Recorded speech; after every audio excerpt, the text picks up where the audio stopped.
እረኛ በማጣት ተበተኑ። በስመ አብ ወወልድ ወመንፈስ ቅዱስ አሐዱ አምላክ አሜን። በዓለም ላይ የምትኖሩ ኦርቶዶክሳውያን እግዚአብሔር ልጆች ሰላም እግዚአብሔር ይብዛላችሁ። እንግዲህ ከታኅሳስ 21 እስከ 27 ያለው ኖላዊ እረኛ ስርዓተ ኖሎት ጠባቂ፣ ተጠባቂ፣ አስጠባቂ የሚል አስተምህሮ ነው። እንግዲህ ሕዝቅኤል 34:5 ላይ እረኛንም በማጣት ተበተኑ ይላል። ለምድርም አራዊት ሁሉ መብል ሆኑ ተበተኑም ይላል። ይሄ አሁኑን ጊዜ የገለጠ ይመስላል። 34:12 እረኛ በተበተኑበት በጎች መካከል ባለ ጊዜ መንጋውን እንደሚፈልግ እንዲሁ በጎችን እፈልጋለሁ፣ በደመናና በጨለማ ቀን ከተበተኑት ስፍራ ሁሉ አድናቸዋለሁ ይላል እግዚአብሔር። ዛሬ በጎች የሞሉበት እረኛ የሌለበት ዘመን ነውና በጎቹን የሚጠብቅ የሚያስተመራ የሚሰበስብ እረኛ የለምና እንግዲህ እግዚአብሔር አምላክ እረኛቸው ይሆናል ተብሏልና እግዚአብሔር አምላክ ጠባቂያቸው ይሆናል ተብሏልና እግዚአብሔር ጠባቂ እንዲሆን የእግዚአብሔር የአምላካችን መልካም ፈቃዱ ይሆንልን። ቅዱስ ያሬድ በድጓው ላይ እንደዚህ ይለናል። ኖላዊነ ዘመጽሐቤነ ኖላዊነ እረኛችን ወደኛ የመጣው መድኃኔ ዓለም ነው። የመጣውም ከመይቤዝ ወያድን ዓለመ ዓለምን ሊቤዥና ዓለምን ሊያድን ነው የመጣው። ኦሆ ይቤ ወመጻ እሺ በጎ ዓለም እናድናለሁ እኔ ሙቼ ዓለም ይዳን ብሎ ወደ ዓለም የመጣው የሚቤዥና ይልቁንም ደግሞ የሚያድን አምላክ ነው ይላል። ይኸውም ይልና ቅዱስ ያሬድ አቅዲሙ በሙሴ ሰበከ በኦሪት በኦሪት በአምስት ሕጉ ሙሴ አስቀድሞ ተናገረ አለ። አስቀድሞ ሰበከ አለ። ዘሌዋውያን ምዕራፍ 27:32 ላይ ከእረኛውም በትር በታች ከሚያልፍ በግና ፍየል ሁሉ ከ10 ለእግዚአብሔር የተቀደሰ ይሆናል ብሎ እረኛ እንዳለ ተጠባቂም እንዳለ ይልቁንም ደግሞ የእረኞች እረኛ እግዚአብሔር እንደሆነና ለእግዚአብሔር እረኛው ከበጎቹ አስራት በኩራት እንደሚያቀርብ የተናገረበት ነው። ዘኍልቍ 27:16 ላይ የእግዚአብሔር ማህበር እረኛ እንደሌለው መንጋ እንዳይሆን በፊታቸው የሚወጣውን በፊታቸውም የሚገባውን የሚያስወጣቸውንም የሚያስገባቸውንም ሰው የሥጋ ሁሉ መንፈስ አምላክ እግዚአብሔር በማህበሩ ላይ ይሹም አለ። የሚሾም እግዚአብሔር ስለሆነ ስለዚህ ምን አለ? አቅዲሙ ሙሴ ዘሰበከ በኦሪት በኦሪት ሙሴ አስቀድሞ የተናገረው እግዚአብሔር ለበጎቹ እረኛ እንደሚሾም ነውና ስለዚህ በሐዲስ ኪዳንም ሐዋርያት በሐዋርያት ሥራ ምዕራፍ 4 ላይ ሕዝቡን የሚያገለግሉ 7 እረኞች 7 ሰዎች ይሾሙ ብለው እስመ ወልቆ ሳብዕ ፍጹም በኀበ ዕብራውያን ፍጹም በሆነ ቁጥር ለዓለም ለትውልዱ እረኛ እንደሚያስፈልገው እግዚአብሔር ጠባቂ ነው። መላእክት ጠባቂ ናቸው። ካህናት ጠባቂ ናቸው። የሀገር መከላከያ ጠባቂ ነው። ሕዝቡን ጠባቂ ነው። እናት ልጆቿን ጠባቂ ናት። አባት ልጆቹን ጠባቂ ነው። ጎረቤቱን ጠባቂ ነው። በዚህ አይነት መልኩ አስተሳስሮ መጠባበቅ እንዳለበት ተናግሯል። ወይ ኢሳይያስ ነገረ በትንቢት ኢሳይያስም አስቀድሞ አለ በትንቢት ተናግሯል አለ። ምን ብሎ ተናገረ? ትንቢተ ኢሳይያስ ምዕራፍ 38:12 ላይ ማደሪያዬ ተነቀለች፣ እንደ እረኛ ድንኳንም ከኔ ዘንድ ተወገደች፣ ሕይወቴንም እንደ ሸማኔ ጠቀለልሁ፣ እርሱም ከመጠቅለያው ይቆርጠኛል፣ ከማለዳም ጀምሮ እስከ ማታ ድረስ ታጠፋኛለህ ይላል። ኢሳይያስ 40:1 ላይ መንጋውን እንደ እረኛ ያሰማራል፣ ጠቦቹንም በክንዱ ሰብስቦ በብብቱ ይሸከማል፣ የሚያጠቡትንም የሚያጠቡትንም በቀስታ ይመራል አለ። የሚያጠቡትን በቀስታ ይመራል ይልና እንደገና ደግሞ 63:11 ላይ እርሱም እንዲህ ብሎ የቀደመውን ዘመን አሰበ፣ የበጎቹን እረኛ ከባህሩ ያወጣው ወዴት ነው ያለ? ቅዱስ መንፈሱንም በመካከላቸው ያኖረ ወዴት ነው ያለ ብሎ በጥያቄ መልኩ ያስቀምጣል። ወኢሳይያስ ነገረ በትንቢት ነው ያለው። ይህንን ያየ ነው። ወዳዊት ይዜምር በመዝሙር እንዘ ይብል አንሳ ኃይለከ ወነአድኅነነ። ዳዊትም በመዝሙሩ እንዲህ ብሎ ዘመረ፣ አንሳ ኃይለከ ወነአድኅነነ፣ ኃይልህን አንሳ ያዝ ናና አድነን። ማን ነው? ዳዊት። አንሳ ኃይለ ከሆነ አድነን ነው። በከመይቤ ዳዊት በመዝሙሩ እንዲህ እንዳለ እንዘ ይብል እንዲህም እያለ አንሳ ኃይለ ከሆነ አድነን፣ ኃይልህን አንሳና ነአድነን። መዝሙር 23 1 22 መዝሙር 22 ቅንፍ 23 ቁጥር 1 ላይ እግዚአብሔር ይሬኤየኒ ወአልቦ ዘያጣኒ ውስተ ብሔር ስቡር ህየ ያሃድረኒ ወሃበ ማየረፍት ታጸነኒ ሜጣ ለነፍሴ ወመድኃኒ ፍኖተ ጽድቅ በእንተ ስመ ዚአሁ እመኒ ወርቁ ማእከለ ጽላሎተ ሞት ይፈርሆ ለእኩይ እስመ አንተ ምስሌ በትርከ ወቀስታ ምከ እማንቱ ገሰጻኒ ወሰራይከ ማዕደ በቅድሜ በአንጻሪሆሙ ለእለ ይሣቅዩኒ ወአጸሐርከ በቅብር ርእስየ ጽዋዕከኒ ጽኑ ወያረዊ ምሕረትከ ይትልወኒ በኩሉ መዋዕለ ሕይወትየ አለ ልበ አምላክ ዳዊት ነው ይህንን የተናገረው። እንግዲህ እግዚአብሔር በየትኛውም ደረጃ ላይ ጠባቂ እንደሆነ እንግዲህ ሰው ቢጠብቅም ይተኛል፣ ይነሳል። እግዚአብሔር ግን የማይተኛ የማያንቀላፋ አምላክ እንደሆነ ነው ዳዊት እየተናገረ ያለው። እሱን ነው እንመለከተው። እስኪ ትርጉሙን እንየው። እግዚአብሔር እረኛዬ ነው የሚያሳጣኝ የለም አለ። አሁን የምበላው፣ የምጠጣው፣ የምለብሰው፣ የምኖርበት 4 መሰረታዊ ስጦታዎች አሉ። አንደኛ ልብስ ነው፣ አያሳጣኝም። ሁለተኛ ምግብ ነው፣ የዕለት እንጀራ አያሳጣኝም። ሶስተኛ ማደሪያ ነው፣ መኖሪያ አያሳጣኝም። አራተኛ ኦክስጅን አየር ነው፣ አያሳጣኝም አለ። ቀጠለና በለመለመ መስክ ያሳድረኛል አለ። በዕረፍት ውሃ ዘንድ ይመራኛል አለ። ነፍሴን መለሳት፣ ስለ ስሙም በጽድቅ መንገድ መራኝ። በሞት ጥላ መካከል እንኳ ብሄድ አንተ ከኔ ጋር ነህና ክፉን አልፈራም አለ። በትርህና ምርኩዝህ እነርሱ ያጽናኑኛል አለ። በፊት ገበታን አዘጋጅህልኝ፣ በጠላቶቼ ፊት ለፊት ራሴን በዘይት ቀባህ፣ ጽዋዬም የተትረፈረፈ ነው አለ። ቸርነትህና ምሕረትህ በሕይወቴ ዘመን ሁሉ ይከተሉኛል፣ በእግዚአብሔርም ቤት ለዘላለም እዘምራለሁ አለ ልበ አምላክ ዳዊት። ስለ ቃሉ እግዚአብሔር አምላክ የተመሰገነ ይሁን። ይህንን ነው የሚናገረው። ቀጥሎ ደግሞ 49:14 መዝሙር ላይ እንዲህ ይላል፣ እንደ በጎች ወደ ሲኦል የሚሄዱ ናቸው፣ እረኞችም ሞት ነው፣ ቅኖችንም በማለዳ ይገዟቸዋል፣ ውበታቸውም ከመኖሪያቸው ተለይታ በሲኦል ታረጃለች ይላል። ስለ ቃሉ እግዚአብሔር አምላክ የተመሰገነ ይሁን። ይቀጥላል ቅዱስ ዳዊት ወረደ ሰማያዊ ወተሰብሐ፣ ሰማያዊ የሆነ ልልናውን ነው። እግዚአብሔር ወረደ ወተሰብሐ፣ ተመሰገነ። መሬታዊ ሰማያዊ የሆነ መሬታዊ ሆነ። እምኀበ አብ ኖላዊ፣ ከእግዚአብሔር አብ ዘንድ ተልኮ ሰማያዊው መሬታዊ ሆነ። መራዊሃ ለቤተ ክርስቲያን፣ የቤተ ክርስቲያን ሙሽራ ሆነ። ፈነወ ለበኵር ውስተ ዓለም፣ ልጁን አንድም አንድያ ልጁን ወደ ዓለም ላከው ይለናል።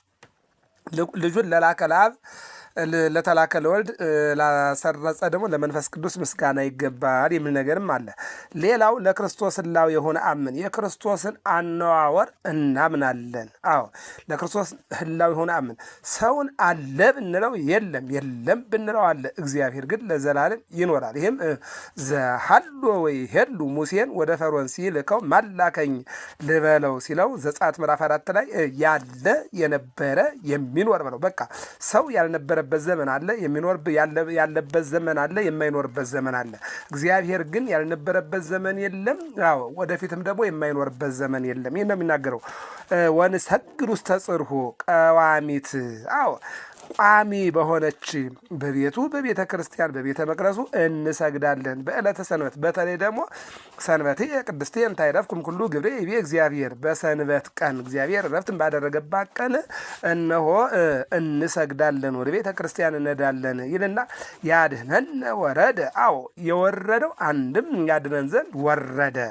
የወረደው ሊያድነን ኖላዊ ኄር ኖላዊሆሙ ለእስራኤል፣ እስራኤል ዘሥጋን የጠበቀ አንድም እስራኤል ዘሥጋን የኤርትራን ባህር ያሻገረ መና ወርዶ የመገበ ከጥንጫ ላይ ውሃ ፈልቆ ያጠጣ ቀበቶቻቸው እንዳይበጠስ ልብሳቸው እንዳያረጅ ጫማቸው እንዳይቀደድ ያደረገ እግዚአብሔር አለ። ቅዱስ ያሬድ አንድ ነገር እንበልና የቅዱስ ያሬድን እንጨርሰው። እንዲህ ይላል፣ እታመነክሙ አኀዌየ፣ ወንድሞች ሆይ አምናችኋለሁ፣ አንድም እታመናችኋለሁ። ከመ ትፈጽሙ ኩሎ ምግባረ ሰናይ፣ መልካም የሆነውን ነገር ምግባረ ሰናይ ትፈጽሙ ዘንድ ትሰሩ ዘንድ እማጸናችኋለሁኝ፣ እለምናችኋለሁ። ምንድን ነው የሚለው? ወጽጉባን አንትሙ በኩሉ ጥበብ፣ በጥበብ ሁሉ አዎ እናንተ የተካናችሁ፣ አዎ በጥበብ በሞገስ ያደጋችሁ እናንተን እለምናችኋለሁ፣ እማጸናችኋለሁ ሁሉን ነገር እንድታደርጉ ወተክሉ ነጊራ፣ አዎ ወምሄረ ማስተማርም መናገርም ትችላላችሁ። በእንተ ኢየሱስ ክርስቶስ፣ ስለ ኢየሱስ ክርስቶስ ከሰማይ ሰማያት መውረድ፣ ከድንግል ማርያም መወለድ፣ ግብፅ ለግብፅ ኢትዮጵያ ለኢትዮጵያ መንከራተቱን መሰደዱን፣ በናዝሬት ማደጉን፣ በዮርዳኖስ መጠመቁን፣ እየተዘዋወረ ማስተማሩን፣ ባስተማረው ትምህርት በፈጸመው ታምራት መገረፉን፣ መደብደሙን፣ መሰቀሉን፣ መቸንከሩን፣ መሞቱን፣ መቀበሩን፣ መነሳቱን አዎ ትናገራላችሁ አለ። ወምሄረ ማስተማርም ትችላላችሁ። ነአምን አበ ፈናዌ የላከ አብ እንደሆነ እናምና፣ ወነአምን ወልደ ተፈናዌ የተላከ ወልድ እንደሆነ እናምን፣ መንፈስ ቅዱስ ሰማያዊ ያሰረጸ አንድም የሰረጸ መንፈስ ቅዱስ እንደሆነ እናምናለን። አብይ ኖላዊ ሰማያዊ ይኸውም አለ እውነተኛው እረኛ ከፍ ያለው እረኛ ልልናውና አብይ ትልቅ እረኛ ሰማያዊ እረኛ ይለናል። የመጨረሻው ሰላሙ ነው። ፈኑ ሰላመ ከላይ ለሕዝብከ በሕዝብ ላይ ሰላምህን ላክ። እግዚአብሔር አምላክ በሕዝቡ ላይ ሰላሙን ይላክ። በቤተ ክርስቲያን ላይ ሰላሙን ይላክ። በኢትዮጵያ ላይ ሰላም ይላክ። ፈኑ ሰላም ላይ ለሕዝብከ በሕዝብ ላይ ሰላም ላክ። ፈኑ ሰላም ላይ ለኢትዮጵያ በኢትዮጵያ ላይ ሰላም ላክ። ፈኑ ሰላም በቤተ ክርስቲያን በቤተ ክርስቲያን ላይ ሰላም ላክ። ኖላዊ ኄር ስቡህ መኑ ከማከ እንዳንተ የተመሰገነ ደግ እረኛ ማን አለ? ሰማይ ወረድከ ከሰማይ ወረድክ በትእዛዝ አቡከ በአባትህ ትእዛዝ አንድም በራት ትእዛዝ ከመ ትቤዙ ሕዝበከ ሕዝብህን ልትቤዥ አንድም ልታድን ለዕረፍት ሰንበተ ሰላይከ አንተም ለዕረፍት ሰንበትን ሰራ። ስለ ቃሉ እግዚአብሔር አምላክ የተመሰገነ ይሁን። ይሄ የቅዱስ ያሬድ ድርሰት ነው። እንግዲህ ወደ ኖላዊ ወደሚለው እንምጣና አንደኛ ሳሙኤል ምዕራፍ 17 ቁጥር 40 ላይ በትሩንም በእጁ ወሰደ፣ ከወንዝም 5 ድቡልቡል ድንጋዮችን መረጠ፣ በእረኛ ኮረጆም በኪሱ ከተታቸው፣ ወንጭፍም በእጁ ነበረ፣ ወደ ፍልስጤማዊው ቀረበ፣ ጎልያድንም በድንጋይ ብሎ ጣለው ይላል። የኢትዮጵያን ጠላት እግዚአብሔር ይጣልልን። መክብብ 12:11 ላይ የጠቢባን ቃል እንደ በሬ መውጊያ ነው፣ የተሰበሰቡትም ከአንድ እረኛ የተሰጡት ቃላት እንደተቸነከሩ ችንካሮች ናቸው ይለናል። ይህን እንግዲህ የተናገረው የሰሎሞን ማነው? የዳዊት ልጅ ሰሎሞን ነው። ነቢዩ ኤርምያስ ያለውን ደግሞ እንመልከት። 17:16 እኔም አንተን ተከትዬ እረኛ ከመሆን አልቸኮልሁም፣ የመከራዬን ቀን አልወደድሁም፣ አንተ ታውቃለህ፣ ከከንፈሬ የወጣው በፊትህ ነበረ ይላል። አሕዛብ ሆይ የእግዚአብሔርን ቃል ስሙ፣ በሩቅም ሳሉ ደሴቶች አውሩና እስራኤልን የበተነ እርሱ ይሰበስበዋል፣ እረኛም መንጋውን እንደሚጠብቅ ይጠብቀዋል በሉ። እግዚአብሔር አምላክ እረኛችን ነው ብላችሁ ተናገሩ። ኤርምያስ 43:12 በግብፅም አማልክት ቤቶች እሳትን ያነዳል፣ ያቃጥላቸውማል፣ ይማርካቸውማል። እረኛም ደበሎውን እንደሚደርብ እንዲሁ የግብፅን ሀገር ይደርባል፣ ከዚያም በሰላም ይወጣል። ክብርና ምስጋና ለመድኃኔዓለም ይሁን። ኤርምያስ 49:19 እነሆ ከእርሷ ዘንድ በቶሎ አባረራቸዋለሁና በጠነከረው አምባ ላይ ከዮርዳኖስ ትቢት ውስጥ እንደ አንበሳ ይወጣል። የተመረጠውንም በእርሷ ላይ ሾመዋለሁ። እንደ እኔ ያለ ማን ነው? ወይስ ለእኔ ጊዜ የሚወስን ማን ነው? ወይስ ፊቴን የሚቃወም እረኛ ማን ነው? ስለ ቃሉ እግዚአብሔር የተመሰገነ ይሆን። ምንድን ያለው? ወይስ ፊቴን የሚቃወም እረኛ ማን ነው? እንደኔ ያለ ማን ነው አለ። ስማልቦ ጻድቅ ከማምላክ እንደ እግዚአብሔር ያለ ማን ነው አለች ሐናም ሳሙኤል። እንደ እግዚአብሔር ያለ ጻድቅ፣ እንደ እግዚአብሔር ያለ እረኛ፣ እንደ እግዚአብሔር ያለ መጋቢ፣ እንደ እግዚአብሔር ያለ ቸር፣ እንደ እግዚአብሔር ያለ ይቅር ባይ ማን ነው? ወይስ ለእኔ ጊዜ የሚወስን ማን ነው? ለእግዚአብሔር ጊዜ የሚወስን ማን አለ? እኛ እንደው በ6 ኢየሱስ፣ በ13 እግዚአብሔር በ28 አማኑኤል፣ በ27 መድኃኔዓለም፣ በ29 በዓለ ወልድ ብንልም እንደ ሃይማኖት እንጂ ለእግዚአብሔር ጊዜ የሚወስን ማን ነው? ኤርምያስ 50:44 ላይ እነሆ ከእርሷ ዘንድ በቶሎ አባረራቸዋለሁና በጠነከረው አምባ ላይ ከዮርዳኖስ ትቢት ውስጥ እንደ አንበሳ ይወጣል። የተመረጠውንም በእርሷ ላይ እሾመዋለሁ። እንደኔ ያለ ማን ነው? ይህንን ያመጣ ነው። እንደኔ ያለ ማን ነው? ወይስ ፊቴን የሚቃወም እረኛ ማን ነው አለ። ኤርምያስ 51:23 በአንቺም እረኛውንና መንጋውን እሰባብራለሁ፣ በአንቺም አራሹንና ጥማጁን እሰባብራለሁ፣ በአንቺም አለቆችንና ሹማምንቶችን እሰባብራለሁ። ከዚህ ሰጉረን መድኃኔዓለም። እንግዲህ ኤርምያስ ስለ እረኛ፣ ስለ ጠባቂና ስለ ተጠባቂ ይህን ብለዋል ማለት ነው። ሕዝቅኤል እንዲህ አለ ደግሞ እንግዲህ ርዕሳችን የወሰድነው ሕዝቅኤል ላይ ነው። 34:12 እረኛ በተበተኑት በጎች መካከል ባለ ጊዜ መንጋውን እንደሚፈልግ እንዲሁ በጎችን እፈልጋለሁ፣ በደመናና በጨለማ ቀን ከተበተኑት ስፍራ ሁሉ አድናቸዋለሁ። ደገም ነው ይህንን ያለው። በላያቸውም አንድ እረኛ ቆማለሁ። ክብርና ምስጋና ለመድኃኔ የዓለም እረኛ መድኃኔ ዓለም ነው። ብዙ እረኞች ይኖራሉ፣ ነገር ግን እንደዚህ አይነት የጠነከሩ አይደሉም። እግዚአብሔር ነው፣ ተለዋጭም የለውም፣ አምሳያም የለውም። አዎ በላያቸውም አንድ እረኛ አቆማለሁ፣ እርሱም ያሰማራቸዋል። እርሱም ባሪያዬ ዳዊት ነው። አዎ ያሰማራቸዋል፣ እረኛም ይሆናቸዋል። ለጊዜው ዳዊት ነው፣ ፍጻሜው ግን መድኃኔ ዓለም ነው። ሕዝቅኤል 37:24 ባሪያውም ዳዊት ባሪያዬም ዳዊት ንጉሥ ይሆናቸዋል፣ ለሁሉም አንድ እረኛ ይሆንላቸዋል። በፍርዴም ይሄዳሉ፣ ትእዛዜንም ይጠብቃሉ፣ ያደርጓቸዋል። ዳዊት ጎልያድን ገሎ እስራኤልን ነጻ ወጥቷል። መድኃኔ ዓለም ደግሞ በቀራንዮ ተሰቅሎ ሰይጣንን አስሮ ገሎ እነሆ ሰይጣንን በእሳት አቃጥሎ ዓለምን ነጻ ወጥቷል።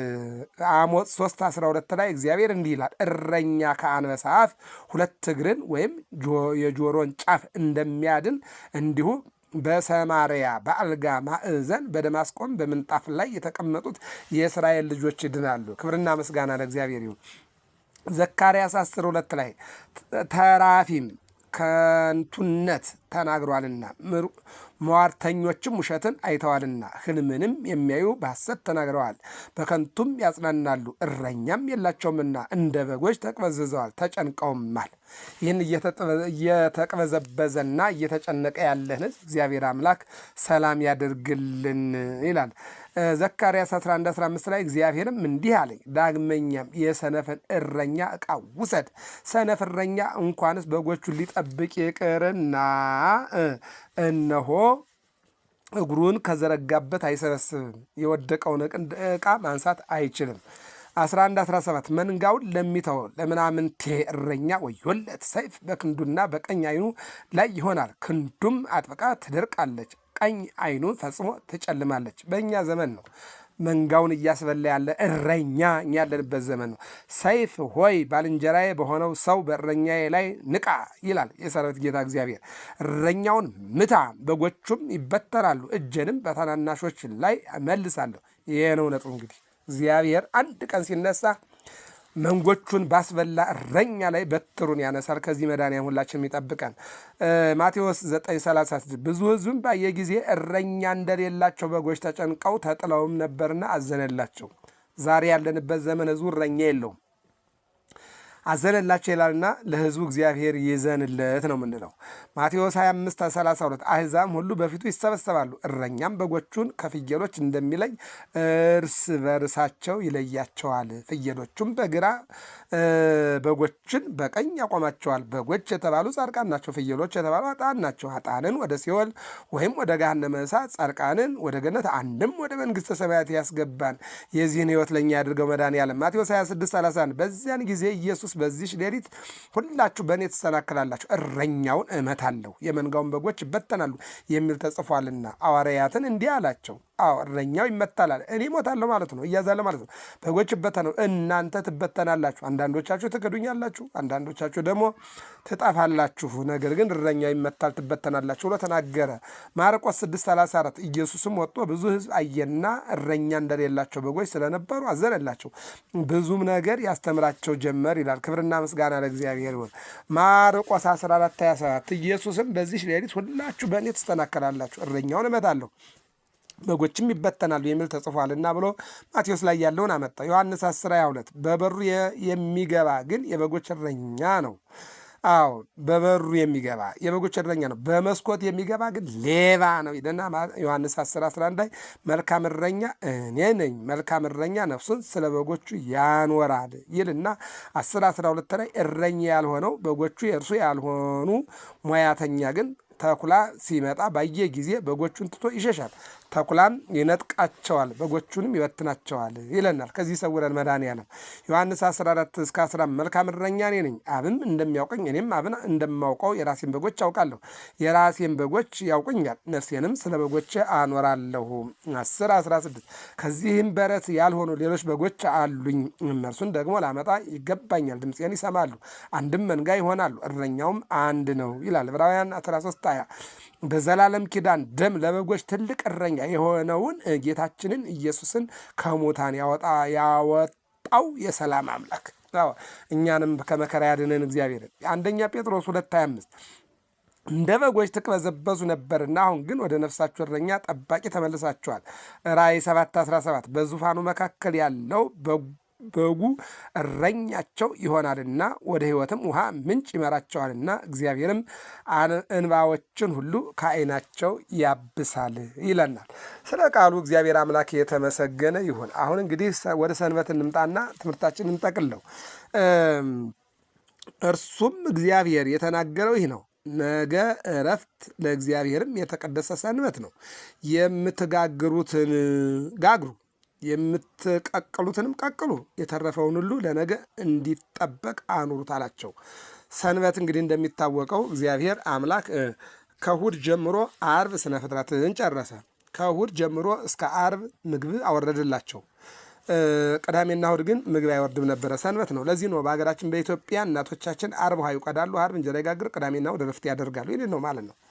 ሌላው ከእሑድ ጀምሮ እስከ ዓርብ ድረስ ያው እስከ ቅዳሜ እንበለው ሕማማት የምንለው መከራ አየ። መጨረሻ ላይ ግን የትንሣኤያችን በኩር ሆኖ ተነሳ ነው የሚነግረን። ዘጸአት 16:25 ላይ ሙሴም የእግዚአብሔር ሰንበት ዛሬ ነውና ብሎ እንዲያከብሩ ነገራቸው ይለናል። ዘጸአት ምዕራፍ 20 ቁጥር 8 ላይ የሰንበትን ቀን ትቀድሰው ዘንድ አስብ ይለናል። እዚሁ ላይም ሰባተኛውን ቀን ለእግዚአብሔር ለአምላክ ሰንበት ነው። አንተ ወንድ ልጅህም ሴት ልጅህም ሎሌህም ገረድህም ከብትህም በደጆችም ውስጥ ያሉ እንግዳ በእርሱ ምንም ስራ አትስሩ። ዘኍልቍ ምዕራፍ 5 ላይ ያለው ቃል በዚህ ይጠበቃል ማለት ነው። እንግዲህ እዚህ ዘሌዋውያን ላይ ደግሞ ምን ይላል? 25:4 ላይ በሰባተኛው ዓመት ግን ለምድሪቱ የዕረፍት ሰንበት ለእግዚአብሔር ሰንበት ትሁን፣ እርሻህን አትዝራ፣ ወይንህንም አትቁረጥ።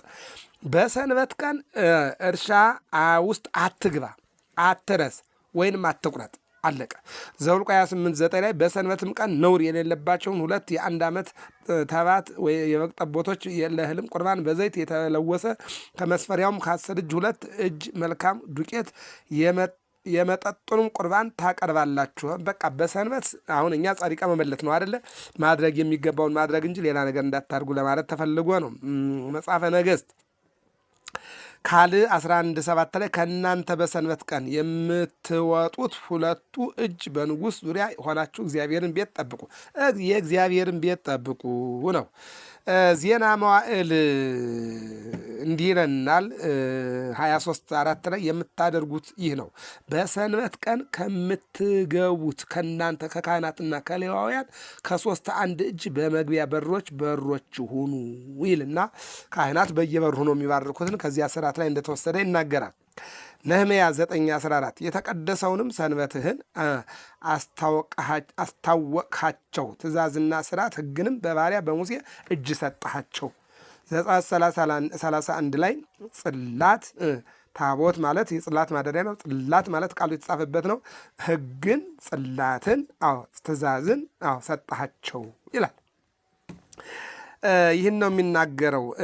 በሌላ መልኩ እዚህ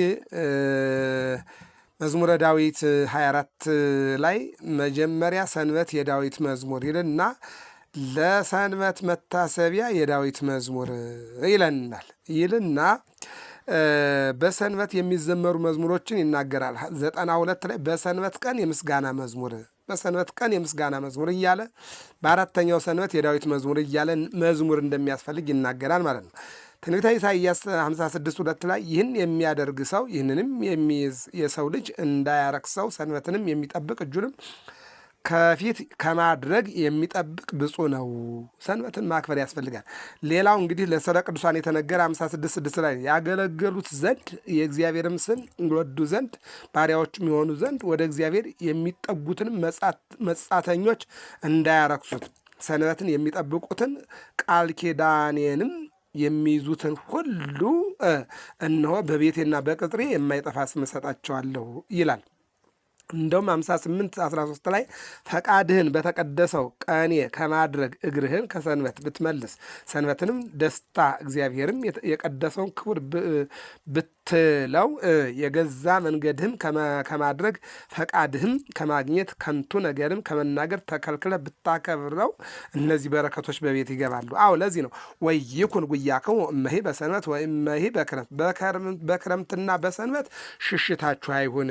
አዎ ድካም የሚያደክም መንገድ በሰንበት አትሄዱ፣ በክረምት ጭቃ ስለሆነ ወንዝ ስለሆነ እንደማይከደው ይላል። ኤርምያስ 17:22 ላይ ከቤቶቻችሁም በሰንበት ቀን ሸክምን አታውጡ፣ ስራም ሁሉ አትስሩበት፣ አባቶቻችሁም እንዳዘዙ የሰንበትን ቀድሱ። በሰንበት ቀን የሚከብድ ሸክም ራሱ አትሸከሙ ይላል።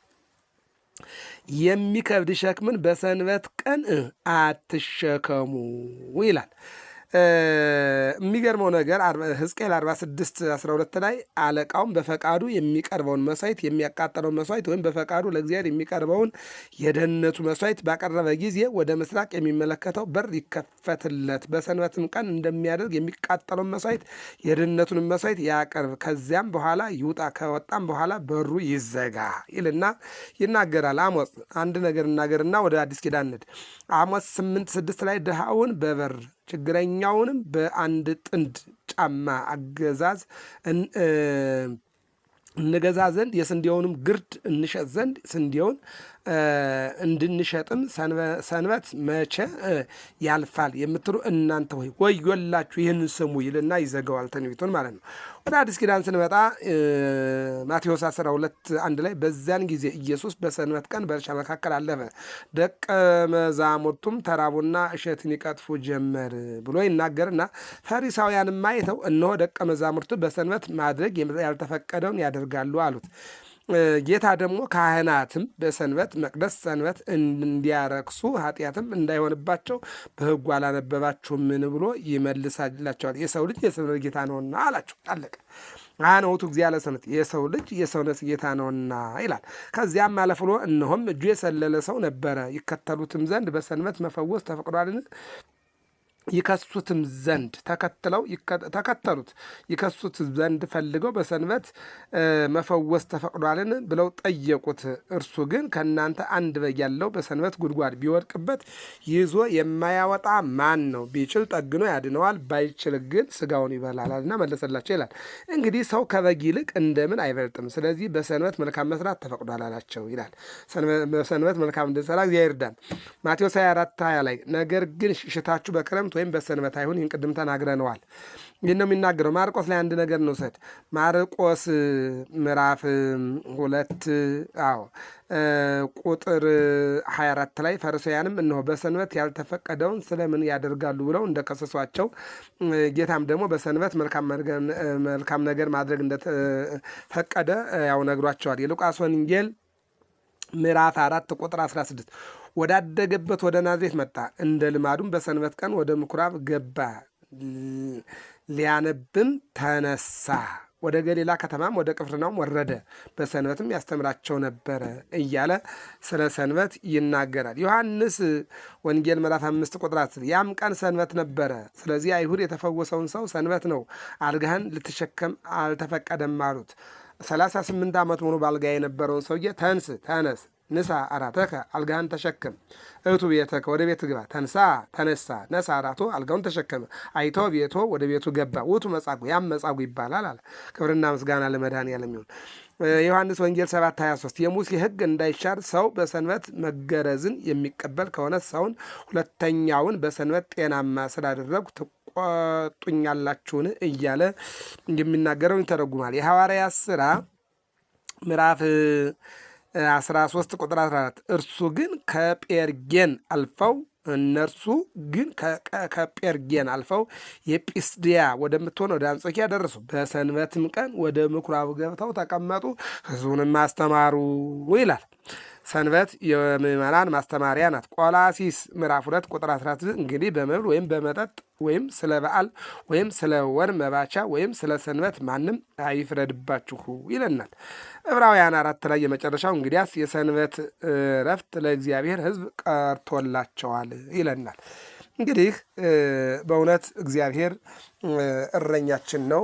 ልበ አምላክ ዳዊት እንደተናገረው እግዚአብሔር አምላካችን ኢትዮጵያ ሀገራችን እሱ እረኛ ነውና የተሰደዱት እንዲመለሱ፣ የወደቁት እንዲነሱ፣ የታሰሩት እንዲፈቱ፣ በተለይ ደግሞ አሁን ልደት ነውና የልደት የተራቡ የተጠሙ ከቤታቸው ውጭ ሆኑ ወደ ቀድሞ ሕይወታቸው እንዲመለሱ፣ ይልቁንም ደግሞ የታሰሩ በመናፍስት የታሰሩ እግዚአብሔር እርኩስ መንፈስን አስወጥቶ እነሱን ነፃ እንዲያወጣቸው በስጋ ደግሞ በሕግ ከለላ ውስጥ ያሉትን ደግሞ እግዚአብሔር አምላክ ደርሶላቸው እንዲፈቱ ይልቁን ደግሞ እግዚአብሔር እረኛችን ነውና እረኛ የሆነ እግዚአብሔር ሀገራችን ሰላም እንዲያደርግልን የአምላካችን የእግዚአብሔር መልካም ፈቃድ ይሆንልን። ገብረ መስቀል ሚዲያ ነው። እንግዲህ አንድ የድጓ ቃል እንውሰድና የመጣንበትን ዓላማ እንጨርሳለን። ድጓው እንግዲህ ምን ይላል? እዚህ የቤተ ክርስቲያናችን አስተምሮ ላይ ነው ያለው።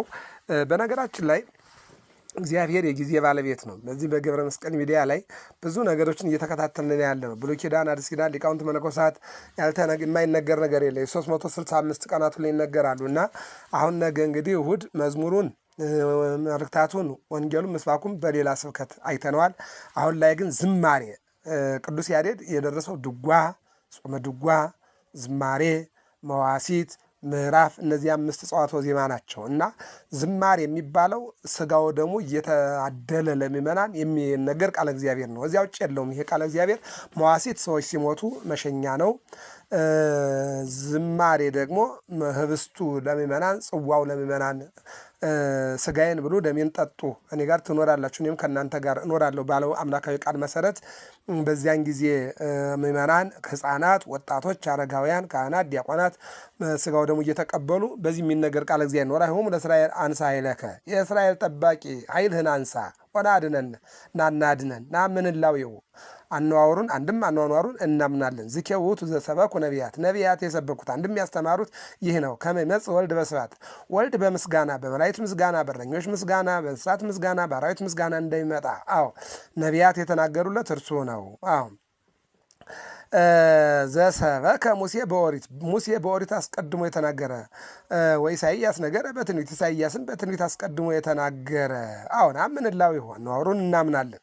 ዜናውን ዜና ነቢያት ነቢያት እውነት ነገሩን አንድም አስተማሩን። ከሚመጽእ ወልድ በስብሐት ወልድ በምስጋና እንደሚመጣ ነገሩን። አነዋሩን እናምናለን፣ መኖሩን እናምናለን። ዘበሉላን አንጎድጎደ